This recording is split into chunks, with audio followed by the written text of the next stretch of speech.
Hello guys, good evening. Ayun, mainit-init pa yung yung balita na nakarating sa akin. Pinapa-mass report na daw po ako ni Koya, ni Daniel Rason. They were really trembled. Yun, nabahala sila, nabulabog sila.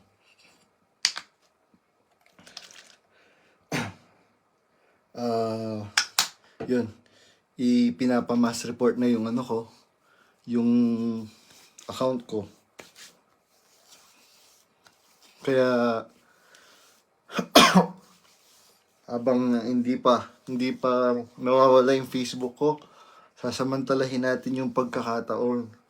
Biruin mo, talagang maiimpyerno tong Daniel Rason na to. Yun, maiimpyerno ka talaga, Daniel Rason. Dahil sa ginagawa mo na yan, biruin mo, gagamitin mo yung talata para paboran yung kasinungalingan mo. Biruin mo, sasabihin mo, ilaban mo ang iyong usap, huwag mong iahayag ang lihim ng iba. Samantalang sino ba ang unang nagpakalat ng balita na i-block ako ng kapatiran? Hindi ba ikaw ang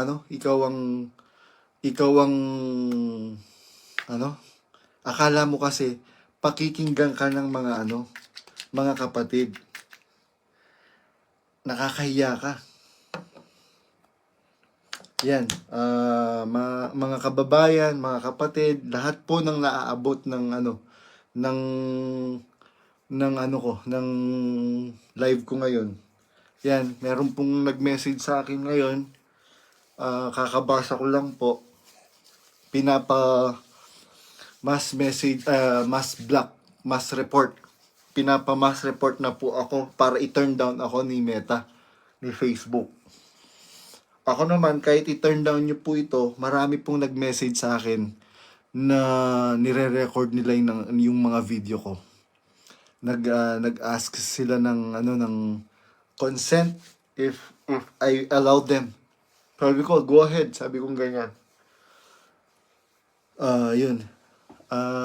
Alam nyo po, talagang pinapatunayan lang ng mga nasa MC, ng pamunuan.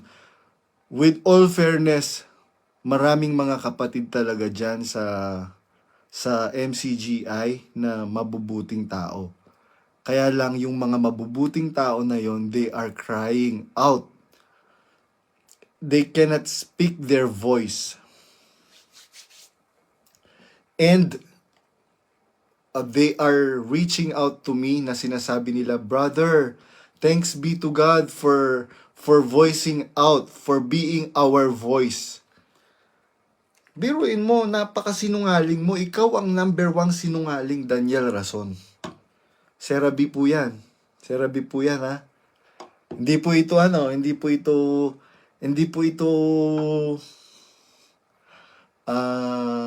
sponsored. Yun. Biruin mo, sinong number 1 sinungaling? Ikaw, Daniel Rason, ang number 1 sinungaling ngayon. Paano ka sasamahan ng Diyos? Paano ka ngayon sasamahan ng Diyos, Daniel Rason? Biruin mo, sa professional world din, ang daming reklamo sa'yo. Yun. Sadly, because we supported you, because we admire you as our leader, but you disappointed all of us. The mere fact you are denying the pictures that are circulating in social media regarding the alcoholic beverages that has been sold in Brazil, in all the restaurants of Brother Eli in Brazil, pinapatunayan mo lang na yung 8:44 ng 1, ikaw yun. Ikaw ang number 1 sinunghaling. Kaya, Brad Daniel Rason, habang may pagkakataon pa, kung talagang meron ka pang budhing makadiyos, magsisi ka na. Tandaan nyo po, yung kauna-unahang hari ng Israel, si Haring Saul,